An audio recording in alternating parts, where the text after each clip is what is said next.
رزق حلال دے مجھے اے میرے کبریا، دیتا ہوں تجھ کو واسطہ تیرے حبیب کا، دیتا ہوں تجھ کو واسطہ تیرے حبیب کا۔ الحمدللہ رب العالمین والصلاة والسلام علی سید المرسلین، اما بعد فاعوذ باللہ من الشیطان الرجیم، بسم اللہ الرحمن الرحیم۔ الصلاة والسلام علیک یا رسول اللہ وعلی آلک واصحابک یا حبیب اللہ۔ الصلاة والسلام علیک یا نبی اللہ وعلی آلک واصحابک یا نور اللہ۔ مدنی چینل کے ناظرین، سلسلہ احکام تجارت لے کر آپ کی بارگاہ میں حاضر ہیں۔ انشاءاللہ عز و جل کاروبار سے متعلق، مالی لین دین سے متعلق، ٹرانزیکشن سے متعلق، اور دارالافتاء اہل سنت کے مفتی صاحب انشاءاللہ عز و جل مفتی محمد علی اصغر عطاری صاحب انشاءاللہ عز و جل ہمیں جوابات ارشاد فرمائیں گے، تو ان کی طرف بھی چلتے ہیں۔ سب سے پہلے سلسلے میں درود پاک کی فضیلت شامل کرتے ہیں۔ نبی رحمت شفیع امت صلی اللہ علیہ وسلم کا فرمان ذیشان ہے، بے شک اللہ عز و جل نے ایک فرشتہ میری قبر پر مقرر فرمایا ہے جسے تمام مخلوق کی آوازیں سننے کی طاقت دی ہے، پس قیامت تک جو کوئی مجھ پر درود پاک پڑھتا ہے تو وہ مجھے اس کا اور اس کے باپ کا نام پیش کرتا ہے، کہتا ہے فلاں بن فلاں نے آپ پر اس وقت درود پاک پڑھا ہے، صلو علی الحبیب صلی اللہ تعالی علی محمد صلی اللہ تعالی علیہ وسلم۔ مفتی صاحب کی طرف چلتے ہیں۔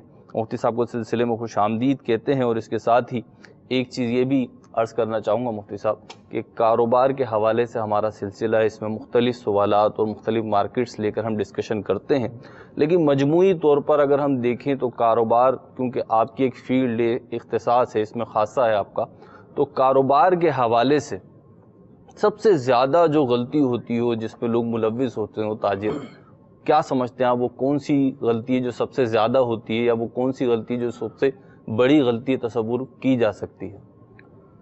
الحمدللہ رب العالمین، والصلاة والسلام علی سید الانبیاء والمرسلین، اما بعد فاعوذ باللہ من الشیطان الرجیم، بسم اللہ الرحمن الرحیم۔